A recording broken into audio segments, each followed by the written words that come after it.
자, 폭군의 셰프 재밌게 보셨습니까? 안녕하세요. 오늘 우리가 함께 탐구할 작품 바로 폭군의 셰프입니다. 전 정말 재밌게 봤습니다. 미래의 셰프가 조선시대 폭군을 만난다는 그 설정, 처음엔 그저 재밌는 타임슬립 로크라고 생각하셨을 건데요. 하지만 이 드라마 보다 보니까는 그 훨씬 깊은 곳을 파고들고 있더라고요. 바로 현대사회를 살아가는 우리 모두가 느끼는 그 깊은 외로움, 트라우마, 그리고 진정한 연결에 대한 갈망이었습니다. 이 드라마의 시간여행은 단순히 과거로 가는 판타지 장치가 아니더라고요. 심리치료에서 환자의 과거로 들어가서 상처의 근원을 파헤치는 것처럼 비슷합니다. 셰프 연지영의 여정은 폭군 이현이라는 한 환자의 마음속으로 들어가서 그의 트라우마를 직접 마주하고 치유해주는 하나의 거대한 테라피 과정인 셈이었던 것이죠. 이현은 왜 폭군이 되었을까요? 정답은 그의 혀 끝에 있었습니다. 그의 절대 미각은 축복이 아니라 살아남기 위해 스스로 만들어낸 무기였으니까요. 이현의 모든 행동은 하나의 거대한 트라우마, 바로 어머니의 억울한 죽음에서 시작됩니다. 주변 사람들은 병으로 죽었다고 말하지만 그는 모함으로 인해 사약을 받고 죽었다는 그 진실을 알고 있었습니다. 이 사건은 그의 내면에 깊은 불신과 편집증을 심어놓았죠. 자신의 말에 조금이라도 반대하는 사람은 자신을 해치려는 적으로 간주하게 된 것입니다. 그리고 극도의 불안감이 바로 미각으로 드러나게 된 것입니다.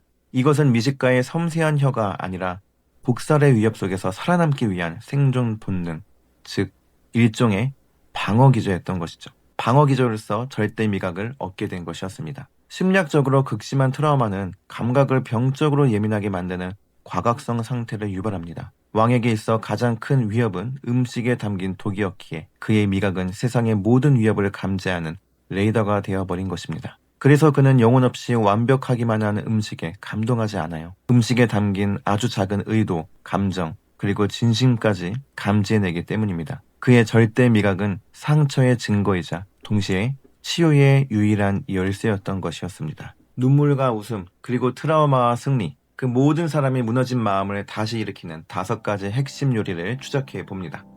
첫 번째 요리는 고추장 버터 비빔밥이에요. 이연의 굳게 닫힌 마음을 처음으로 두드린 음식이었죠. 한 입 먹는 순간 그는 자신도 모르게 어머니와의 기억을 떠올리고 그리움에 눈물을 흘리게 됩니다. 이것이 바로 억눌려 있던 기억의 방아쇠가 당겨진 첫 순간이었습니다. 두 번째는 오트퀴진 사슴고기 요리입니다. 이 요리는 단순히 기억의 소환을 넘어서 치유의 전환점이 된 요리예요. 과거 어머니와 식사하던 기억이 다시 떠오르지만 이번엔 눈물이 아니라 옅은 미소로 그 순간을 마주하게 됩니다. 고통스럽기만 했던 그 과거가 연지영의 요리를 통해 비로소 따뜻한 추억으로 변하는 그 순간이 된 것입니다. 세 번째는 제첩 된장국입니다. 음식의 회복력은 왕에게만 국한되지 않았어요. 근엄한 대왕 대비는 이 소박한 된장국 한 그릇에 모든 권위를 내려놓고 국에 밥을 말아먹기 시작합니다. 궁에 오기 전에 어머니가 끓여주던 그 음식을 떠올리며 눈물을 보이기도 합니다. 그녀 역시 엄마의 밥이 그리운 한 명의 소녀였다는 것을 일깨워준 공감의 승리였죠. 네 번째는 동네파전입니다. 연지영은 장춘생을 설득하기 위해 논리가 아니라 음식을 내놓습니다. 그의 고향 음식인 동네파전을 통해서 장춘생의 신뢰를 쌓고 굳게 닫혔던 그의 마음을 여는 데 성공하게 됩니다. 음식은 때로 100마디 말보다 더 강력한 소통의 도구가 되기도 한다는 것을 보여주는 사례였습니다. 그리고 마지막 5번째 요리는 미완성 잡탕입니다. 거식증에 걸린 명나라 최고의 숙수 공물래. 연지영은 그에게 완벽한 요리가 아니라 일부러 간이 되지 않은 미완성 요리를 내놓습니다. 이는 평가의 압박에서 벗어나게 하는 것이고 순수하게 음식을 즐겼던 그 시절로 할머니의 손맛을 떠올리게 하려는 깊은 배려가 담겨있게 됩니다. 기술이 아닌 마음, 인이 담긴 요리만이 진정한 치유를 이끌어낼 수 있음을 보여준 최고의 한 수였습니다. 자, 이것을 본다면 드라마의 가장 강력한 그 순간들은 마법이 아니라 뇌과학입니다. 특정 맛이나 냄새가 과거의 기억을 생생하게 불어일으키는 현상, 바로 프루스트 현상이라고 합니다. 우리 뇌에서는 후각과 미각 정보를 다른 감각대과는 다르게 감정을 담당하는 편도체와 기억을 저장하는 해마로 가는 초고속 도로를 타고 직접적으로 바로 전달됩니다. 이성적인 판단을 거치기 전에 감정과 기억을 먼저 자극하는 것이죠. 이것 때문에 고추장 버터 비빔밥 한 숟갈에 이현이 이성적 통제를 잃고 눈물을 흘렸던 것, 그것은 과학적인 이유였던 것이에요.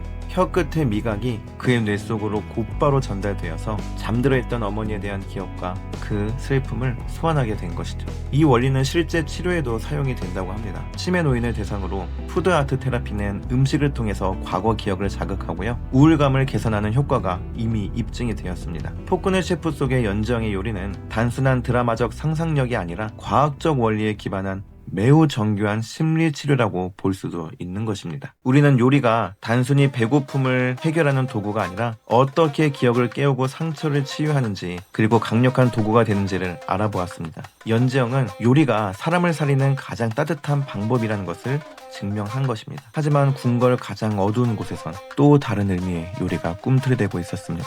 2부에서는 사람을 살리는 요리의 연재영과 사람을 죽이는 요리의 강묵주의 대결을 통해 요리의 진짜 본질을 파헤쳐보고 현대판 폭군의 셰프, 그리고 이현은 어떻게 타임슬립을 했는지에 대해 다루도록 하겠습니다. 좋아요와 구독은 제게 큰 힘이 됩니다. 눌러주실 거죠? 2부에서 뵐게요.